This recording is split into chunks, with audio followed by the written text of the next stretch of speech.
ನಮಸ್ಕಾರ ವೀಕ್ಷಕರೇ, Royals Kannada prime ನ್ಯೂಸ್ಗೆ ಸ್ವಾಗತ. ನಾನು ರಮ್ಯಾ. ಇಂದಿನ ಮುಖ್ಯಾಂಶಗಳು: ಕಸ ವಿಲೇವಾರಿ ಮಾದರಿ ಘಟಕಕ್ಕೆ ನಾನಾ ಗ್ರಾಮ ಪಂಚಾಯತಿಗಳಿಂದ ಭೇಟಿ. ಹೊಸಕೋಟೆ ತಾಲೂಕಿನ 10 ಗ್ರಾಮ ಪಂಚಾಯತಿ ಜನಪ್ರತಿನಿಧಿಗಳು ಮತ್ತು ಸಿಬ್ಬಂದಿಗಳಿಂದ ವೀಕ್ಷಣೆ. ಸರ್ಕಾರದ ಅನುದಾನಗಳನ್ನು ಪಡೆದುಕೊಂಡು ಕಮಿಷನ್ ರೀತಿಯಲ್ಲಿ ಅಭಿವೃದ್ಧಿ ಮಾಡಿದ್ರೆ ಅದು ಅಭಿವೃದ್ಧಿ ಅಲ್ಲ, ಶೂನ್ಯ ಅಭಿವೃದ್ಧಿ. ಸಮಾಜ ಸೇವಕ ಕೆಂಪರಾಜು. ಕರ್ನಾಟಕ ರಾಜ್ಯ ಮಸಣ ಕಾರ್ಮಿಕರ ಹಾಗೂ ತಮಟೆ ಕಲಾವಿದರ ಸಂಘದಿಂದ ಪ್ರತಿಭಟನೆ. ಹಂಪಸಂದ್ರ ಗ್ರಾಮ ಪಂಚಾಯತಿ ಕಚೇರಿ ಮುಂದೆ ಬೇಡಿಕೆಗಳ ಜಾರಿಗಾಗಿ ಧರಣಿ.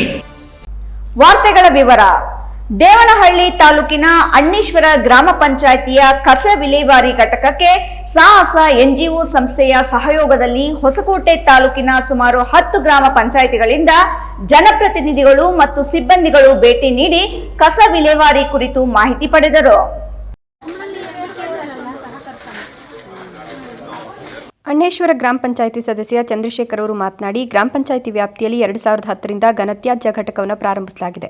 2015ರವರೆಗೆ ನಿರ್ವಹಣೆ ಮಾಡಲಾಗಿತ್ತು. ದೇಶ ವಿದೇಶಗಳಿಂದ ಮತ್ತು ರಾಜ್ಯಗಳ ಆಡಳಿತ ಸಚಿವರು ಸಹ ಬಂದಿದ್ದರು. ಕೆಲ ಕಾರಣಾಂತರಗಳಿಂದ ಸುಮಾರು 10 ವರ್ಷಗಳವರೆಗೆ ನಿರ್ವಹಣೆ ಸರಿಯಾಗಿ ಆಗದೇ ಇರುವ ಕಾರಣದಿಂದಾಗಿ ಈಗ ಕಳೆದ 1 ವರ್ಷದಿಂದೀಚೆ ಪಂಚಾಯಿತಿ ಹೊಸ ಮಂಡಳಿ ಅಧಿಕಾರಕ್ಕೆ ಬಂದ ಮೇಲೆ ಘನತ್ಯಾಜ್ಯ ವಿಲೇವಾರಿ ಘಟಕವನ್ನು ಪುನಃ ಪ್ರಾರಂಭಿಸಿ ಉತ್ತಮ ನಿರ್ವಹಣೆ ಮಾಡಲಾಗುತ್ತಿದೆ. ಮತ್ತಷ್ಟು ಪರಿಪೂರ್ಣತೆಯಿಂದ ಘಟಕವನ್ನು ನಡೆಸಲಾಗುತ್ತದೆ. ಹೊಸಕೋಟೆ ತಾಲೂಕಿನ ಸುಮಾರು 10 ಗ್ರಾಮ ಪಂಚಾಯಿತಿಗಳ ಸಿಬ್ಬಂದಿಯವರು ಇಲ್ಲಿಗೆ ಭೇಟಿ ನೀಡಿ ಅಗತ್ಯ ಮಾಹಿತಿಯನ್ನು ಪಡೆದಿದ್ದಾರೆ ಅಂತ ಹೇಳಿದರು. ಇದೇ ಸಂದರ್ಭದಲ್ಲಿ ಘನತ್ಯಾಜ್ಯವನ್ನು ಸಂಸ್ಕರಿಸಿ ಗೊಬ್ಬರವನ್ನಾಗಿಸುವ ನಿರ್ವಹಣೆ ಕಾರ್ಯವೈಖರಿಯ ಬಗ್ಗೆ ಗ್ರಾಮ ಪಂಚಾಯಿತಿಗಳ ಜನಪ್ರತಿನಿಧಿಗಳು ಮತ್ತು ಸಿಬ್ಬಂದಿಗಳು ಮಾಹಿತಿ ಪಡೆದುಕೊಂಡರು. ನಂತರ ಗ್ರಾಮ ಪಂಚಾಯತ್ಗೆ ತೆರಳಿ ಸಭೆ ನಡೆಸಿ ಗ್ರಾಮ ಪಂಚಾಯಿತಿಯ ಕಾರ್ಯವೈಖರಿಯ ಬಗ್ಗೆ ಪಿಡಿಒ ಗಂಗರಾಜು ಅವರಿಂದ ಮಾಹಿತಿಯನ್ನು ಪಡೆದುಕೊಂಡರು. ಈ ವೇಳೆ ಗ್ರಾಮ ಪಂಚಾಯಿತಿ ಉಪಾಧ್ಯಕ್ಷ ಮುನಿರಾಜಪ್ಪ, ಸದಸ್ಯರು, ಸಿಬ್ಬಂದಿ ಹಾಗೂ ಸಾಹಸ ಸಂಸ್ಥೆಯ ಹಲವರು ಹಾಜರಿದ್ದರು. ಪಂಚಾಯಿತಿ ವ್ಯಾಪ್ತಿಯಲ್ಲಿ 2010ರಿಂದ ನಾವು ಘನತ್ಯಾಜ್ಯ ವಿಲೇವಾರಿ ಘಟಕನ ಪ್ರಾರಂಭ ಮಾಡಿದ್ವಿ.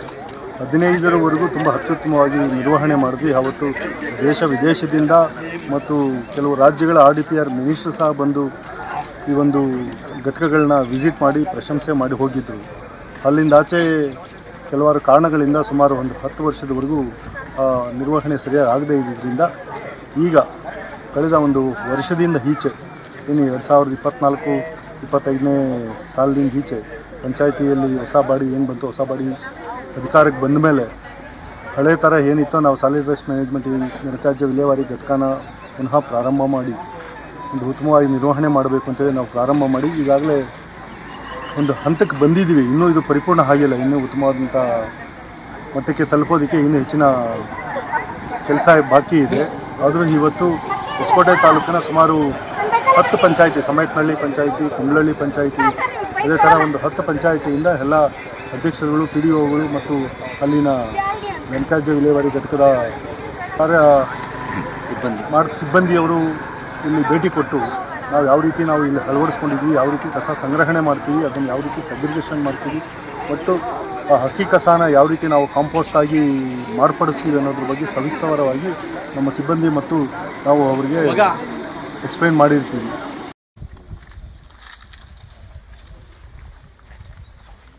ಗೌರಿಬಿದನೂರು ತಾಲೂಕಿನ ಹೊಸೂರು ಹೋಬಳಿಯ ಮುದುಗೆರೆ ಗ್ರಾಮದ ಶ್ರೀ ಲಕ್ಷ್ಮೀ ಚನ್ನಕೇಶವ ಸ್ವಾಮಿ ದೇವಸ್ಥಾನದ ಪೂಜಾ ಕಾರ್ಯಕ್ರಮದಲ್ಲಿ ಸುತ್ತಮುತ್ತಲಿನ ಹಳ್ಳಿಗಳಿಂದ ಸುಮಾರು ಮಹಿಳೆಯರು ಭಾಗವಹಿಸಿದ್ದರು.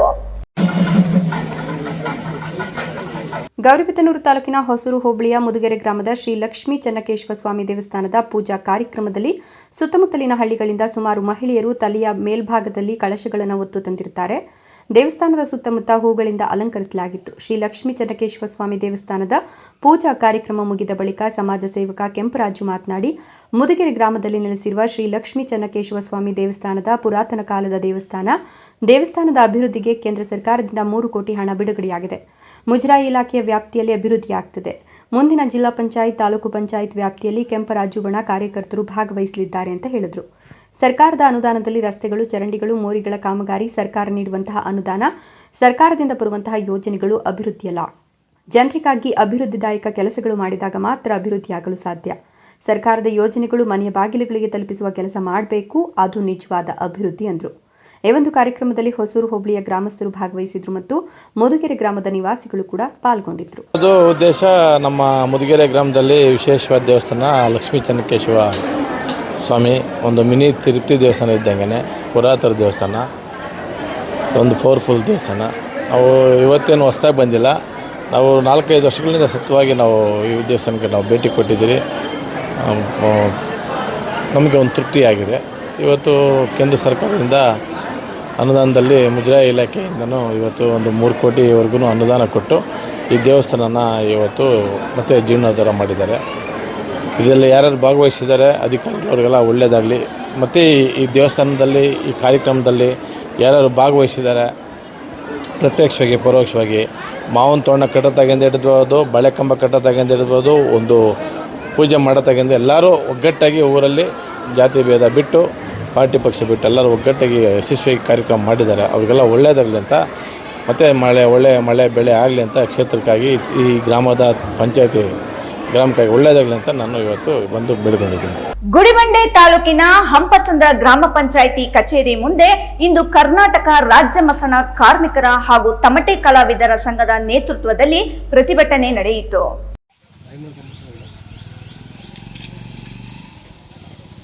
ಕೃಷಿ ಕಾರ್ಮಿಕರ ಜಿಲ್ಲಾ ಉಪಾಧ್ಯಕ್ಷ ನಾಗರಾಜ್ ಮಾತನಾಡಿ, ಶತಮಾನಗಳಿಂದ ಬಿಟ್ಟಿಯಾಗಿ ಸೇವೆ ಸಲ್ಲಿಸುತ್ತಾ ಬಂದಿರುವ ಮಸಣ ಕಾರ್ಮಿಕರಿಗೆ ಗೌರವಯುತ ಜೀವನ, ಗುರುತಿನ ಚೀಟಿ, ಮನೆ, ನಿವೇಶನ ಹಾಗೂ ಉದ್ಯೋಗ ಖಾತ್ರಿ ಯೋಜನೆಯಡಿ 100 ದಿನಗಳ ಕೆಲಸ ಸೇರಿದಂತೆ ಹಲವು ಬೇಡಿಕೆಗಳನ್ನು ಈಡೇರಿಸಲು ಸರ್ಕಾರ ಕ್ರಮ ಕೈಗೊಳ್ಳಬೇಕು ಅಂತ ಆಗ್ರಹಿಸಿದರು. ಮಸಣ ಕಾರ್ಮಿಕರ ಜಿಲ್ಲಾ ಸಂಚಾಲಕರಾದ ಕೆ ಮುನಿಯಪ್ಪ ಮಾತನಾಡಿ, ನಾವು ಶತಮಾನಗಳಿಂದ ಶವ ಸಂಸ್ಕಾರದ ಸೇವೆ ಮಾಡಿದ್ದವರಾಗಿದ್ದೇವೆ. ಒಂದು ಕಾಲದಲ್ಲಿ ದೇವರ ಸೇವೆ ಎಂದು ಕರೆಯುತ್ತಾ ನಮ್ಮ ಸೇವೆಯನ್ನ ಬಿಟ್ಟಿಯಾಗಿ ಮಾಡಿಸಿಕೊಂಡ್ರು.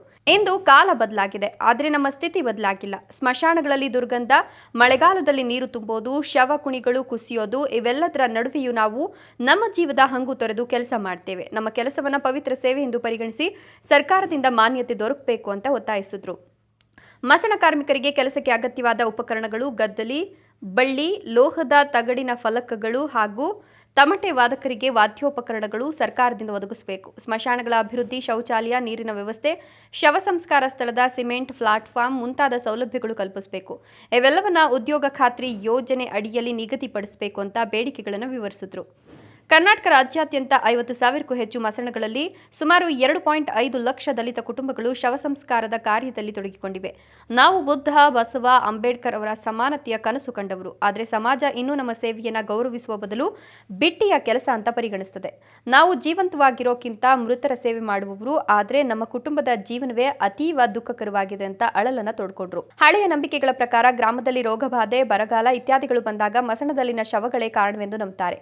ಹೀಗಾಗಿ ನಾವು ಶವಗಳನ್ನು ತೆಗೆಯಬೇಕು, ಸುಡಬೇಕು, ಮಸಣ ಸ್ವಚ್ಛತೆ ಮಾಡಬೇಕು. ಇವೆಲ್ಲವೂ ಬಿಟ್ಟಿಯಾಗಿ ಮಾಡಬೇಕಾಗ್ತದೆ. ಆದರೆ ಯಾರೂ ನಮ್ಮ ಸೇವೆಗೆ ಗೌರವ ಕೊಡಲಿಲ್ಲ. ಸರ್ಕಾರ ಈ ಹಳೆಯ ಅನ್ಯಾಯದ ಅಂತ್ಯ ಮಾಡಿ ನಮಗೆ ನ್ಯಾಯ ಕೊಡಬೇಕು ಅಂತ ಆಗ್ರಹಿಸಿದ್ರು.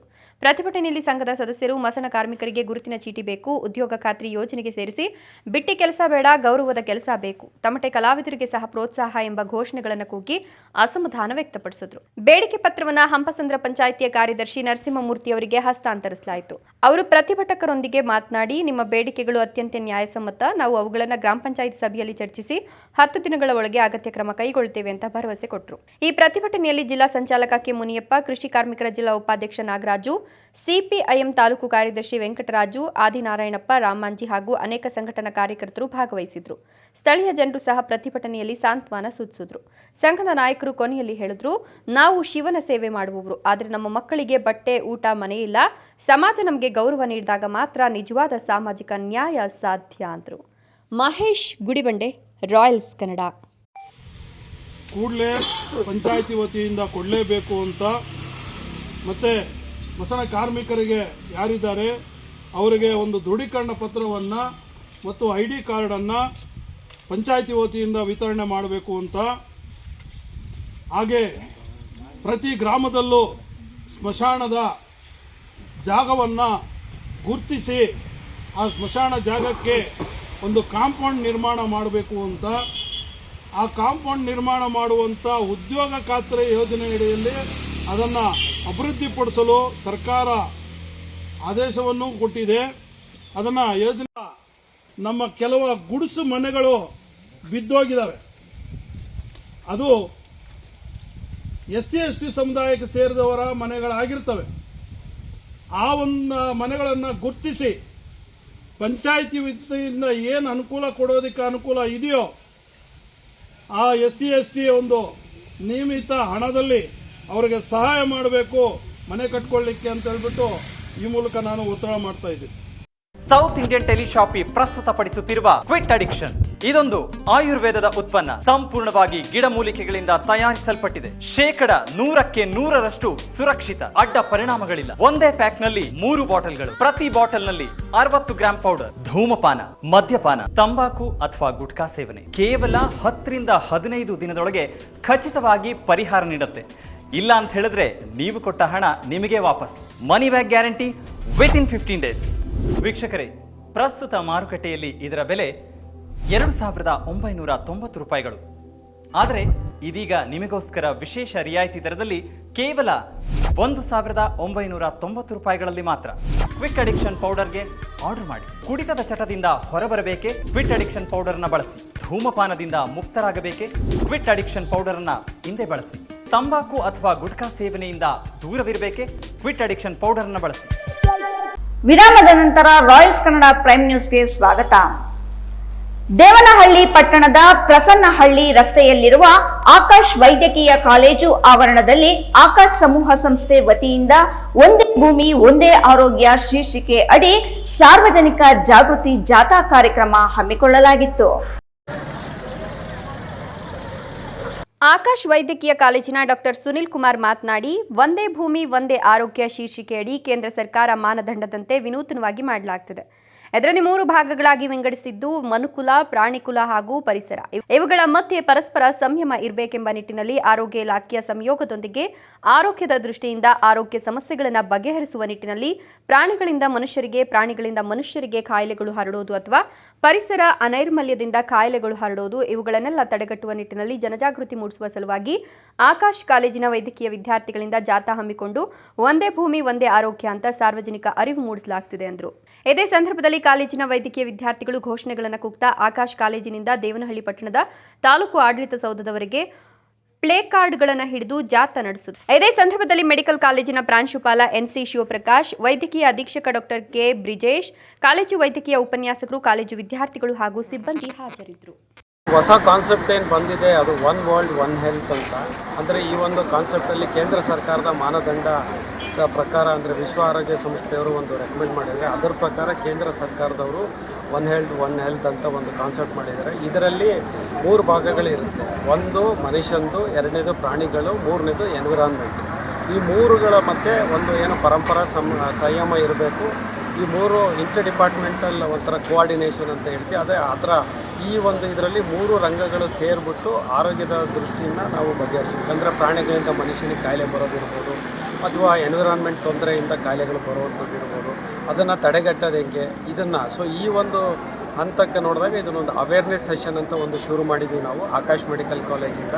So community medicine department, Akash medical college ಮತ್ತು Indian association of preventive and social medicine Karnataka state chapter, ಇವೆರಡರ ವತಿಯಿಂದ ಅದು ನಮ್ಮದು ಒಂದು ನ್ಯಾಷನಲ್ ಅಸೋಸಿಯೇಷನ್ನು, ಅದರದ್ದು ಒಂದು ಮಾನದಂಡ ಇದೆ. ಇವೆರಡು ಇದರಿಂದ ನಾವು ಇವತ್ತು ಇಲ್ಲಿ ಒಂದು ಒನ್ ವರ್ಲ್ಡ್ ಒನ್ ಹೆಲ್ತ್ ಬಗ್ಗೆ ಒಂದು ಅವೇರ್ನೆಸ್ ಸೆಷನ್, ಅಂದರೆ ಜನಗಳಿಗೆ, ಸಾಮಾನ್ಯ ಜನಗಳಿಗೆ ಅರಿವು ಮೂಡಿಸೋಕ್ಕೆ MBBS ವಿದ್ಯಾರ್ಥಿಗಳು ಮತ್ತು ನಮ್ಮ ಕಮ್ಯುನಿಟಿ ಮೆಡಿಸನ್ನು ಇದರಲ್ಲಿ ಈ ಒಂದು ಕಾರ್ಯಕ್ರಮದಲ್ಲಿ ನಮ್ಮ ಕಾಲೇಜಿನ ಪ್ರಾಂಶುಪಾಲರಾದ NC ಶಿವಪ್ರಕಾಶ್ ಸರ್ ಇದ್ದಾರೆ. ಅದರ ಜೊತೆ ಮೆಡಿಕಲ್ ಸೂಪರಿಂಟೆಂಡೆಂಟ್ ಆದ ವಿಜಯ್ ಸರ್ ಇದ್ದಾರೆ. ಅದರ ಜೊತೆ ನಮ್ಮ ಕಮ್ಯುನಿಟಿ ಮೆಡಿಸಿನ್ ಡಿಪಾರ್ಟ್ಮೆಂಟ್ ಸ್ಟಾಫ್ಗಳು ಇದ್ದಾರೆ. ಅದರ ಜೊತೆ ಹಲವಾರು ವಿದ್ಯಾರ್ಥಿಗಳಿದ್ದಾರೆ. ಇದನ್ನು ಒಂದು ಅವೇರ್ನೆಸ್ ಸೆಷನ್, ಒಂದು ರ್ಯಾಲಿ ಅಥವಾ ಜಾಥಾದ ಮೂಲಕ ನಾವು ಆಕಾಶ್ ಮೆಡಿಕಲ್ ಕಾಲೇಜಿಂದ ಒಂದು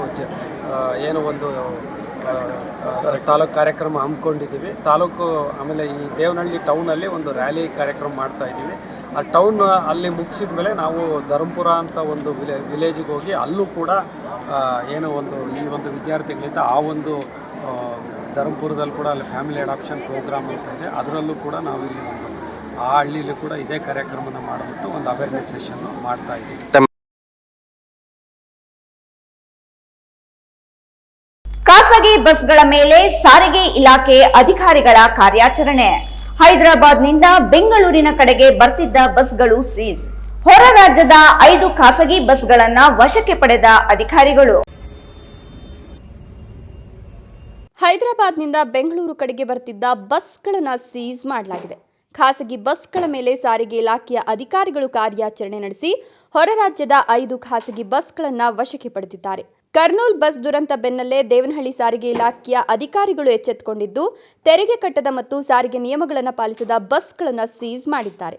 ಕಾರ್ಯಾಚರಣೆಯ ವೇಳೆ ಸಾರಿಗೆ ನಿಯಮಗಳನ್ನು ಪಾಲಿಸದೇ ಇರೋದು ಕೂಡ ಬೆಳಕಿಗೆ ಬಂದಿದ್ದು, ನಾಗಾಲ್ಯಾಂಡ್, ತೆಲಂಗಾಣ ಇನ್ನಿತರ ರಾಜ್ಯಗಳ ಖಾಸಗಿ ಬಸ್ಗಳು ಸೀಸ್ ಆಗಿದ್ದು, ದೇವನಹಳ್ಳಿ ಸಹಾಯಕ ಪ್ರಾದೇಶಿಕ ಸಾರಿಗೆ ಅಧಿಕಾರಿ ಜಿಬಿ ಸುಧೀರ್ ನೇತೃತ್ವದಲ್ಲಿ ಈ ಒಂದು ಕಾರ್ಯಾಚರಣೆಯನ್ನು ನಡೆಸಲಾಗಿದೆ.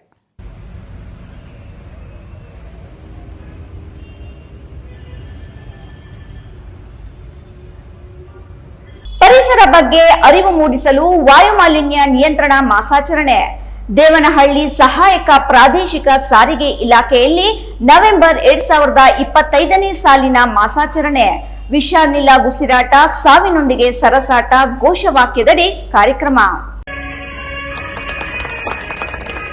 ದೇವನಹಳ್ಳಿ ಸಹಾಯಕ ಪ್ರಾದೇಶಿಕ ಸಾರಿಗೆ ಇಲಾಖೆಯಲ್ಲಿ ನವೆಂಬರ್ 2025ನೇ ಸಾಲಿನ ಮಾಸಾಚರಣೆಯನ್ನು ಮಾಡಲಾಯಿತು. ಪರಿಸರದ ಬಗ್ಗೆ ಅರಿವು ಮೂಡಿಸುವ ಸಲುವಾಗಿ ವಾಯು ಮಾಲಿನ್ಯ ನಿಯಂತ್ರಣ ಮಾಸಾಚರಣೆ ಮಾಡಲಾಗಿದ್ದು, ವಿಷಾನಿಲ ಉಸಿರಾಟ ಸಾವಿನೊಂದಿಗೆ ಸರಸಾಟ ಈ ಒಂದು ಘೋಷವಾಕ್ಯದಡಿ ಕಾರ್ಯಕ್ರಮವನ್ನು ಆಯೋಜನೆ ಮಾಡಲಾಗಿತ್ತು. ಇನ್ನು ದೇವನಹಳ್ಳಿ ತಾಲೂಕಿನ ಲಾರಿ ಮಾಲೀಕರು, ಕ್ರಷರ್ ಮಾಲೀಕರು, ವಾಹನ ಚಾಲಕರು ಕೂಡ ಈ ಒಂದು ಮಾಸಾಚರಣೆಯಲ್ಲಿ ಭಾಗಿಯಾಗಿದ್ದರು.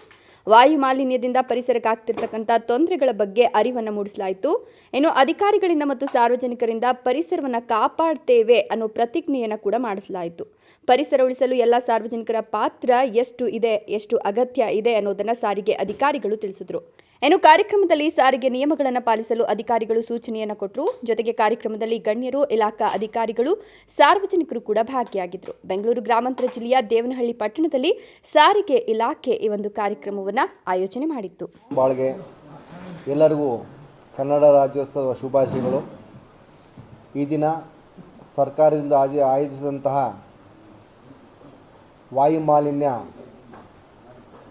ಮಾಸಾಚರಣೆ ಅಂಗವಾಗಿ ಒಂದು ಕಿರು ಕಾರ್ಯಕ್ರಮ ಏರ್ಪಡಿಸಿ ಈ ಒಂದು ದೇವನಹಳ್ಳಿ ವ್ಯಾಪ್ತಿಯಲ್ಲಿರತಕ್ಕಂತಹ ಎಲ್ಲ ಲಾರಿ ಚಾಲಕರು ಮಾಲೀಕರು, ಬಸ್ ಚಾಲಕರು ಮಾಲೀಕರು, ಕ್ರಷರ್ ಮಾಲೀಕರು ಮುಂತಾದ ವಿವಿಧ ವಾಹನಗಳ ಮಾಲೀಕರಿಗೆ, ಚಾಲಕರಿಗೆ ಒಂದು ತಿಳುವಳಿಕೆ ನೀಡಿ ವಾಯು ಮಾಲಿನ್ಯದಿಂದ ನಮ್ಮ ಪರಿಸರಕ್ಕೆ ಆಗುವಂತಹ ಒಂದು ದುರಂತವನ್ನು ತಪ್ಪಿಸಲಿಕ್ಕೆ ನಾವೆಲ್ಲರೂ ಕೈ ಜೋಡಿಸೋಣ, ಪ್ರಯತ್ನ ಪಡೋಣ. ಅದೇ ರೀತಿ ಇತ್ತೀಚೆಗೆ ಕರ್ನಲ್ ಆದಂತಹ ಒಂದು ಅಪಘಾತದ ಹಿನ್ನೆಲೆ ನಾವು ದೇವನಹಳ್ಳಿಯಿಂದ ನಾವು ಮತ್ತು ನಮ್ಮ ಹಿರಿಯ ಮೋಟಾರ್ ವಾಹನ ನಿರೀಕ್ಷಕರು ನಾವೇ ಕರ್ನಲ್ಗೆ ಹೋಗ್ಬಿಟ್ಟು ಸ್ವತಃ ಅವರ ವಾಹನ ತಪಾಸಣೆ ಮಾಡಿ ಅವರ ನೋವನ್ನು ಹಂಚಿಕೊಂಡು ಅವ್ರಿಗೇನು ಬೇಕಂತ ವ್ಯವಸ್ಥೆ ನಮ್ಮ ಸರ್ಕಾರದಿಂದ ಆದಂಥ ವ್ಯವಸ್ಥೆನ ಮಾಡೋಕ್ಕೆ ಪ್ರಯತ್ನ ಪಟ್ಟು ಆ ವರದಿ ನಮ್ಮ ಸರ್ಕಾರಕ್ಕೆ ಮತ್ತು ಮಾಧ್ಯಮದವರಿಗೂ ಸಹ ನೀಡಿದ್ದೇವೆ. ಇನ್ನು ಮುಂದೆ ಇಂತಹ ಒಂದು ದುರಂತ ನಮ್ಮಲ್ಲಿ ಸಂಭವಿಸ್ತಿರಲಿ, ಲಾರಿ ಮಾಲೀಕರಾಗಲಿ, ಬಸ್ ಮಾಲೀಕರ ತಮ್ಮ ದಾಖಲಾತಿಯನ್ನು ಸರಿ ಇಟ್ಕೊಂಡು ಪರಿಸರವನ್ನು ಕಾಪಾಡೋದು ನಮ್ಮೆಲ್ಲರ ಕರ್ತವ್ಯ ಅಂತ ಹೇಳಿಸಿ ಒಂದು ಕಾರ್ಯಕ್ರಮ ಆಯೋಜಿಸಿದ್ವಿ. ಇದು ನಮ್ಮ ರಾಜ್ಯ ಕರ್ನಾಟಕದ ಮಹನೀಯರು, ರಾಜ್ಯರು, ಸ್ವಾತಂತ್ರ್ಯ ಹೋರಾಟಗಾರರು, ಸಾಹಿತಿಗಳು ಮತ್ತು ಆಧ್ಯಾತ್ಮಿಕ ನಾಯಕರನ್ನು ಒಳಗೊಂಡಿದೆ.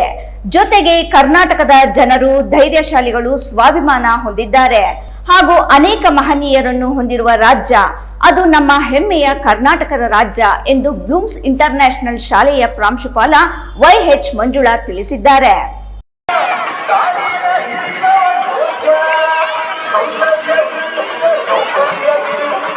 ಪಟ್ಟಣದ ಹೊರವಲಯದ ಕಾರಕೂರು ಕ್ರಾಸ್ ಬಳಿ ಇರುವ ಬ್ಲೂಮ್ಸ್ ಇಂಟರ್ನ್ಯಾಷನಲ್ ಶಾಲೆಯ ಆವರಣದಲ್ಲಿ 70ನೇ ಕನ್ನಡ ರಾಜ್ಯೋತ್ಸವದ ಆಚರಣೆ ಮತ್ತು ಶಾಲಾ ಮಕ್ಕಳಿಂದ ಸಾಂಸ್ಕೃತಿಕ ಕಾರ್ಯಕ್ರಮಕ್ಕೆ ಚಾಲನೆ ನೀಡಿ ಮಾತನಾಡಿದ ಅವರು, ಕನ್ನಡಿಗರು ಶಾಂತಿ ಪ್ರಿಯರು, ಸ್ನೇಹ ಬಯಸುವ ಹೃದಯವಂತರು. ಕನ್ನಡ ನಾಡಿನ ಸಂಸ್ಕೃತಿ ಪ್ರಪಂಚದಾದ್ಯಂತ ಹೆಸರುವಾಸಿಯಾಗಿದೆ. ಇಂತಹ ಕನ್ನಡ ನಾಡಿನಲ್ಲಿ ಹುಟ್ಟಿರೋದೇ ನಮ್ಮ ಪುಣ್ಯ. ಕನ್ನಡ ನಾಡಿನಲ್ಲಿ ಕನ್ನಡಿಗನೇ ಸಾರ್ವಭೌಮನಾಗಿರಬೇಕು ಅಂತ ಬ್ಲೂಮ್ಸ್ ಇಂಟರ್ನ್ಯಾಷನಲ್ ಶಾಲೆಯ ಪ್ರಾಂಶುಪಾಲೆ YH ಮಂಜುಳಾ ತಿಳಿಸಿದರು.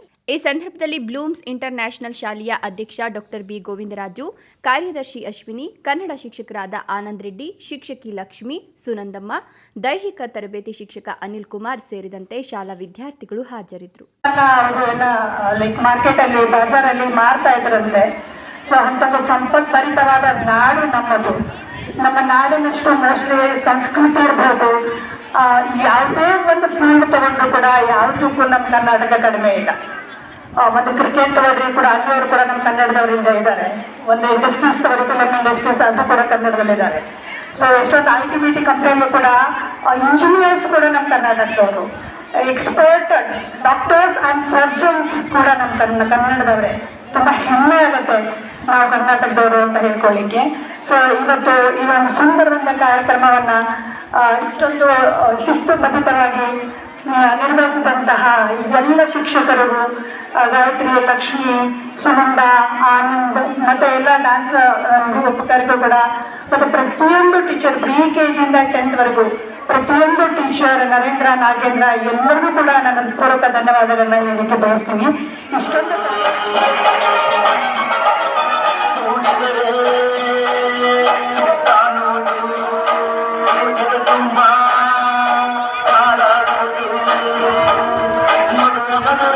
ಗುಡಿಬಂಡೆ ತಾಲೂಕಿನಲ್ಲಿ ಜಿಲ್ಲಾ ಮಟ್ಟದ ಉತ್ತಮ ಶಿಕ್ಷಕ ಪ್ರಶಸ್ತಿ ಪಡೆದ ಶ್ರೀ ಎಂ ಶಂಕರ್ ಶಿಕ್ಷಕರಿಗೆ ಭಾವಪೂರ್ಣ ಸನ್ಮಾನ ಕಾರ್ಯಕ್ರಮವು ಅದ್ದೂರಿಯಾಗಿ ನೆರವೇರಿತು. ಈ ಕಾರ್ಯಕ್ರಮದಲ್ಲಿ ಸ್ಥಳೀಯ ಗಣ್ಯರು, ಶಿಕ್ಷಕರು, ವಿದ್ಯಾರ್ಥಿಗಳು ಹಾಗೂ ಗ್ರಾಮಸ್ಥರು ಭಾಗವಹಿಸಿ ಶಿಕ್ಷಕರ ಸಾಧನೆಗೆ ಮೆಚ್ಚುಗೆ ವ್ಯಕ್ತಪಡಿಸಿದರು. ಕಾರ್ಯಕ್ರಮದ ಆರಂಭದಲ್ಲಿ ಹಸಿರು ಸಂರಕ್ಷಣೆಯ ಸಂಕೇತವಾಗಿ ಅತಿಥಿಗಳಿಂದ ಗಿಡಕ್ಕೆ ನೀರು ಹಾಕುವ ಮೂಲಕ ಕಾರ್ಯಕ್ರಮಕ್ಕೆ ಚಾಲನೆ ನೀಡಲಾಯಿತು. ನಂತರ ಗೌರವಾನ್ವಿತ ಅತಿಥಿಗಳು, ಗ್ರಾಮ ಪಂಚಾಯಿತಿ ಸದಸ್ಯರು ಹಾಗೂ ಯುವ ಜನರ ಸಂಘದ ಸದಸ್ಯರು ಶಂಕರ್ ಸರ್ ಅವರನ್ನು ಗೌರವಿಸಲಾಯಿತು. ಈ ಸಂದರ್ಭದಲ್ಲಿ ಯುವ ಕಾಂಗ್ರೆಸ್ ಅಧ್ಯಕ್ಷ ಅಂಬರೀಶ್ ರವರು ಮಾತನಾಡಿ, ಶಂಕರ್ ಸರ್ ರವರು ಕೇವಲ ಶಿಕ್ಷಕರಲ್ಲ, ವಿದ್ಯಾರ್ಥಿಗಳಿಗೆ ಪ್ರೇರಣೆಯಾದ ವ್ಯಕ್ತಿತ್ವ. ಅವರ ಶ್ರಮ, ಶಿಸ್ತು ಹಾಗೂ ವಿದ್ಯಾರ್ಥಿಗಳ ಭವಿಷ್ಯ ನಿರ್ಮಾಣದತ್ತ ಅವರ ಬದ್ಧತೆ ಅವರನ್ನು ವಿಶಿಷ್ಟ ಶಿಕ್ಷಕರನ್ನಾಗಿ ಮಾಡಿದೆ. ನಾನು ಶಾಲೆಯ ದಿನಗಳಲ್ಲಿ ಅವರಿಂದ ಪಡೆದ ಪಾಠಗಳು ಇಂದಿಗೂ ಮನಸ್ಸಿನಲ್ಲಿ ಉಳಿದಿವೆ ಎಂದು ತಮ್ಮ ಹಳೆಯ ನೆನಪುಗಳನ್ನು ಹಂಚಿಕೊಂಡರು. ಶಿಕ್ಷಕರು ಶಂಕರ್ ಸರ್ ರವರ ಸೇವೆಯನ್ನು ಶ್ಲಾಘಿಸಿ ಅವರು ಗ್ರಾಮೀಣ ಪ್ರದೇಶದಲ್ಲಿಯೂ ಹಾಗೂ ಪಟ್ಟಣದಲ್ಲೂ ಉತ್ತಮ ಶಿಕ್ಷಣದ ಬೆಳಕನ್ನು ಹರಡುತ್ತಿರುವುದನ್ನು ಮೆಚ್ಚಿದರು. ವಿದ್ಯಾರ್ಥಿಗಳು ತಮ್ಮ ಶಿಕ್ಷಕರಿಗಾಗಿ ಹೃದಯ ಸ್ಪರ್ಶಿ ಮಾತುಗಳನ್ನು, ನಂತರ ಕರ್ನಾಟಕ ವಾಲ್ಮೀಕಿ ರತ್ನ ಪ್ರಶಸ್ತಿ ನನಗೆ ಬಂದಿರುವುದು ತುಂಬಾ ಸಂತೋಷವಾಗಿರುವ ಸುದ್ದಿ. ಕಾರ್ಯಕ್ರಮದ ಕೊನೆಯಲ್ಲಿ ಶಂಕರ್ ಸರ್ ಮಾತನಾಡಿ, ಈ ಪ್ರಶಸ್ತಿ ನನ್ನ ವೈಯಕ್ತಿಕ ಸಾಧನೆಯಲ್ಲ, ನಮ್ಮ ಶಾಲೆಯ ತಂಡದ ಶ್ರಮದ ಫಲ. ವಿದ್ಯಾರ್ಥಿಗಳ ಯಶಸ್ಸು ನನ್ನ ಜೀವನದ ಅತ್ಯಂತ ದೊಡ್ಡ ಪ್ರಶಸ್ತಿ ಎಂದು ಭಾವಪೂರ್ಣವಾಗಿ ಹೇಳಿದರು. ವರದಿ ಮಹೇಶ್, ರಾಯಲ್ಸ್ ಕನ್ನಡ, ಗುಡಿಬಂಡೆ. ವಿಜಯಪುರ ಪಟ್ಟಣದ ಶ್ರೀ ಓಂಕಾರೇಶ್ವರ ಸ್ವಾಮಿ ದೇವಾಲಯದ ಮುಂಭಾಗ ಇರುವ ಕಲ್ಯಾಣಿ ಪುನಶ್ಚೇತನಕ್ಕೆ ಚಾಲನೆ ದೊರೆತಿದ್ದು, ಮೈರಾಡ ಆಶ್ರಯ ಹಸ್ತ ಟ್ರಸ್ಟ್ ವತಿಯಿಂದ ಕಲ್ಯಾಣಿ ಅಭಿವೃದ್ಧಿ ಪಡಿಸಲಾಗುತ್ತಿದೆ. ವಿಜಯಪುರ ಪಟ್ಟಣದ ಶ್ರೀ ಓಂಕಾರೇಶ್ವರ ಸ್ವಾಮಿ ದೇವಾಲಯದ ಮುಂಭಾಗ ಇರುವ ಕಲ್ಯಾಣಿ ಪುನಶ್ಚೇತನಕ್ಕೆ ಚಾಲನೆ ದೊರೆತಿದ್ದು, ಮೈರಾಡ ಆಶ್ರಯ ಹಸ್ತ ಟ್ರಸ್ಟ್ ವತಿಯಿಂದ ಕಲ್ಯಾಣಿ ಅಭಿವೃದ್ಧಿಪಡಿಸಲಾಗುತ್ತಿದೆ. ಅಂತರ್ಜಲ ಅಭಿವೃದ್ಧಿಪಡಿಸುವುದು, ಜನರಲ್ಲಿ ಪರಿಸರ ಜಾಗೃತಿ ಮೂಡಿಸುವ ಸಲುವಾಗಿ ಮೈರಾಡ ಆಶ್ರಯ ಹಸ್ತ ಟ್ರಸ್ಟ್ ಒತ್ತು ನೀಡುವ ಕೆಲಸ ಮಾಡುತ್ತಿರುವುದಕ್ಕೆ ನಾಗರಿಕರು ಮೆಚ್ಚುಗೆ ವ್ಯಕ್ತಪಡಿಸಿದ್ದಾರೆ. ಇದೀಗ ಮತ್ತೊಮ್ಮೆ ಹೆಡ್ಲೈನ್ಸ್. ಕಸ ವಿಲೇವಾರಿ ಮಾದರಿ ಘಟಕಕ್ಕೆ ನಾನಾ ಗ್ರಾಮ ಪಂಚಾಯಿತಿಗಳಿಂದ ಭೇಟಿ. ಹೊಸಕೋಟೆ ತಾಲೂಕಿನ 10 ಗ್ರಾಮ ಪಂಚಾಯಿತಿ ಜನಪ್ರತಿನಿಧಿಗಳು ಮತ್ತು ಸಿಬ್ಬಂದಿಗಳಿಂದ ವೀಕ್ಷಣೆ. ಸರ್ಕಾರದ ಅನುದಾನಗಳನ್ನು ಪಡೆದುಕೊಂಡು ಕಮಿಷನ್ ರೀತಿಯಲ್ಲಿ ಅಭಿವೃದ್ಧಿ ಮಾಡಿದ್ರೆ ಅದು ಅಭಿವೃದ್ಧಿ ಅಲ್ಲ, ಶೂನ್ಯ ಅಭಿವೃದ್ಧಿ. ಸಮಾಜ ಸೇವಕ ಕೆಂಪರಾಜು. ಕರ್ನಾಟಕ ರಾಜ್ಯ ಮಸಣ ಕಾರ್ಮಿಕರ ಹಾಗೂ ತಮಟೆ ಕಲಾವಿದರ ಸಂಘದಿಂದ ಪ್ರತಿಭಟನೆ. ಹಂಪಸಂದ್ರ ಗ್ರಾಮ ಪಂಚಾಯಿತಿ ಕಚೇರಿ ಮುಂದೆ ಬೇಡಿಕೆಗಳ ಜಾರಿಗಾಗಿ ಧರಣಿ. ಇಂದಿನ ವಾರ್ತಾ ಪ್ರಸಾರ ಮುಕ್ತಾಯವಾಯಿತು. ನಮಸ್ಕಾರಗಳು.